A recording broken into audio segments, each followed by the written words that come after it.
Assalamualaikum warahmatullahi wabarakatuh. Salam budaya, salam rahayu, salam waras. Sedulurku sekalian, selamat bertemu kembali dengan saya Kang Jenggo di channel Tonatan TV. Kali ini kita mengupas kembali tentang perjalanan dakwah Sunan Bonang. Tapi sebelumnya, bagi panjenengan yang baru menemukan channel ini atau yang belum subscribe, silahkan tekan tombol subscribe, bunyikan loncengnya ya, agar bisa terhubung terus, terkonek terus dengan channel Tonatan TV bila ada video-video baru yang kami unggah. Dan juga jangan lupa untuk memberikan like dan komentar. Dan bagi yang panjenengan anggap video ini bermanfaat, silahkan bagikan kepada yang lain melalui akun media sosial yang panjenengan punyai.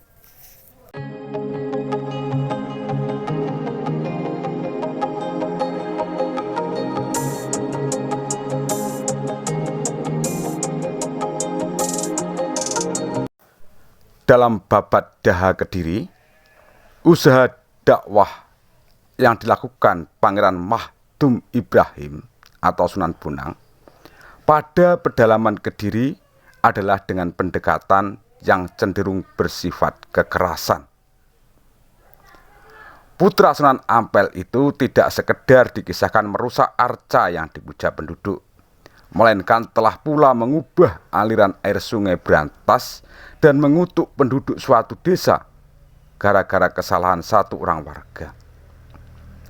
Untuk menjalankan dakwah Islam di pedalaman, Sunan Bonang dikisahkan mendirikan langgar di tepi barat sungai Brantas, tepatnya di desa Singkal yang sekarang masuk wilayah Kabupaten Nganjuk.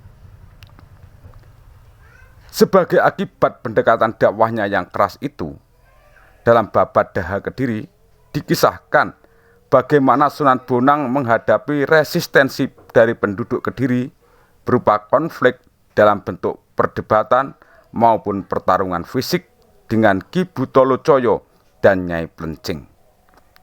Yang kiranya musuh-musuh Sunan Bonang itu menunjuk pada tokoh-tokoh penganut ajaran Bhairawa Bhairawi di daerah Kediri.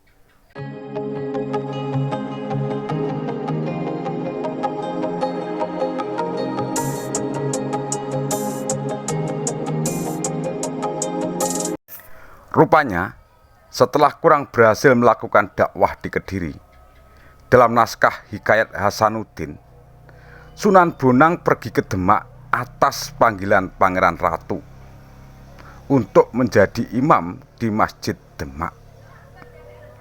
Tentu yang dimaksud Pangeran Ratu adalah sebutan bagi Raden Patah yang merupakan kakak ipar Sunan Bonang. Sebutan Sunan Bonang diberikan kepada Pangeran Mahdum Ibrahim, putra Sunan Ampel, karena berkaitan dengan kediaman barunya di desa Bonang di Demak sebagai imam yang tinggal di Bonang. Masuk akal jika Pangeran Mahdum Ibrahim kemudian disebut dengan gelar hormat Sunan Bonang yang bermakna guru suci yang berkediaman di Bonang. Namun tidak lama kemudian jabatan sebagai imam Masjid Demak ditinggalkannya. Jabatan imam masjid kemudian digantikan oleh orang bernama Ibrahim yang digelari Pangeran Karangkemuning, seorang alim berasal dari negeri atas angin. Pangeran Karangkemuning ini dikisahkan menikah dengan Nyai Gede Pancuran, saudari Sunan Bonang. Setelah meninggalkan jabatan imam Masjid Demak, Sunan Bonang dikisahkan tinggal di Lasem. Menurut naskah Carita Lasem, pada tahun 1402 Saka atau 1480 Masehi, Sunan Bonang tinggal di bagian belakang dalam Kadipaten Lasem. Kediaman kakak kandungnya, Nyai Gede Maloka, janda dari mendiang Pangeran Wironegoro. Adipati Lasem sepeninggal suaminya, Pangeran Wironegoro, naskah Carita Lasem menuturkan bahwa yang mengendalikan pemerintahan adalah Nyai Gede Maloka yang tinggal di dalam kadipaten menghadap ke selatan. Nyai Gede Maloka dikisahkan meminta kepada Sunan Bonang untuk merawat makam nenek mereka yang asal Campa, yaitu Putri Binangti di Putuk Regol. Sunan Bonang juga diminta merawat makam Pangeran Wirobrojo dan putranya Pangeran Wironegoro. Mendiang ayah mertua dan suami Nyai Gede Maloka. Naskah Cerita Lasem menuturkan bagaimana berbaktinya Sunan Bonang merawat makam neneknya yang asal Campa itu. Bahkan sebuah batu gilang yang berada di dekat makam yang sang nenek diratakan untuk dijadikan tempat sujud. Kiranya tugas Sunan Bonang merawat makam neneknya di Putuk Regol itulah yang melahirkan berbagai cerita legenda tentang petilasan persujudan Sunan Bonang di Bukit Watu Layar di timur Kota Lasem, yaitu di tempat yang dikenal dengan nama Desa Bonang.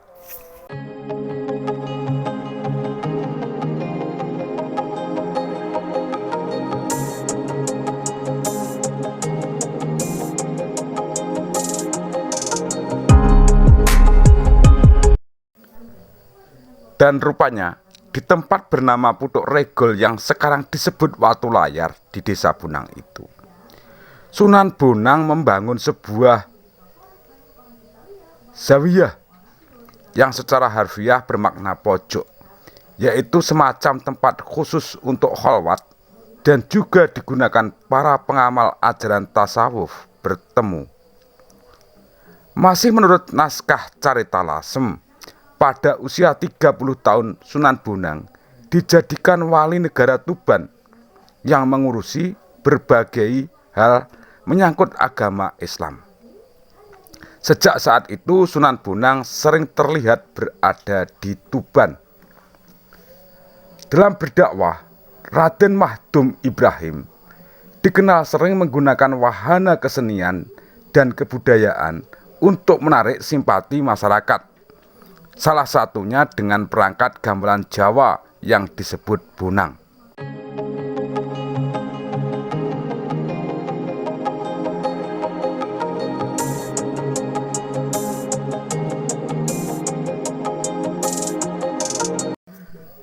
Dalam berdakwah, Raden Mahdum Ibrahim dikenal sering menggunakan wahana kesenian dan kebudayaan untuk menarik simpati masyarakat. Salah satunya dengan perangkat gamelan Jawa yang disebut bonang.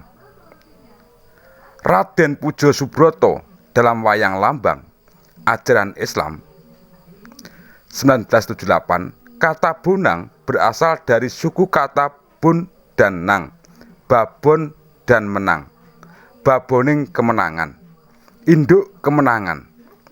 Bonang sendiri adalah sejenis alat musik dari bahan kuningan, berbentuk bulat dengan tonjolan di bagian tengah mirip gong ukuran kecil. Pada masa lampau alat musik ini selain digunakan untuk gamelan pengiring pertunjukan wayang, juga digunakan oleh aparat desa untuk mengumpulkan warga dalam rangka penyampaian woro-woro dari pemerintah kepada penduduk. Dalam proses reformasi seni pertunjukan wayang, Sunan Bonang dikenal sebagai dalang yang membabar ajaran rohani lewat pagelaran wayang. Dalam primbon milik Profesor K.H.R. Muhammad Adnan, Sunan Bonang diketahui selain meneliti pengembangan ilmu pengetahuan, juga telah menyempurnakan susunan gamelan atau mengubah irama lagu-lagu. Sunan Bonang juga telah menambahkan rician seperti kuda, gajah, harimau, garuda, kereta perang, dan rampokan dalam pengembangan pertunjukan wayang sehingga memperkaya pertunjukan wayang. Sunan Bonang juga dikenal menguasai pertunjukan wayang dan memiliki pengetahuan mendalam tentang kesenian dan kasusastraan Jawa. Juga diketahui telah menggubah sejumlah tembang tengahan Mocopat. Salah satu dari gubahan Sunan Bonang dalam tembang Mocopat yang termasyhur adalah Kidung Bonang yang disampaikan dalam Pupuh Durma.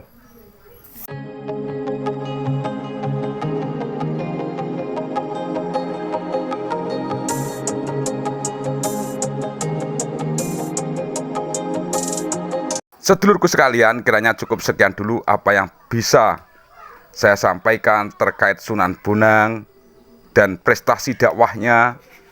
Ada kurang dan lebihnya saya mohon maaf yang sebesar-besarnya. Ungkapan ono rino ono upo ono awan ono pangan. Salam budaya, salam rahayu, salam waras. Wassalamualaikum warahmatullahi wabarakatuh.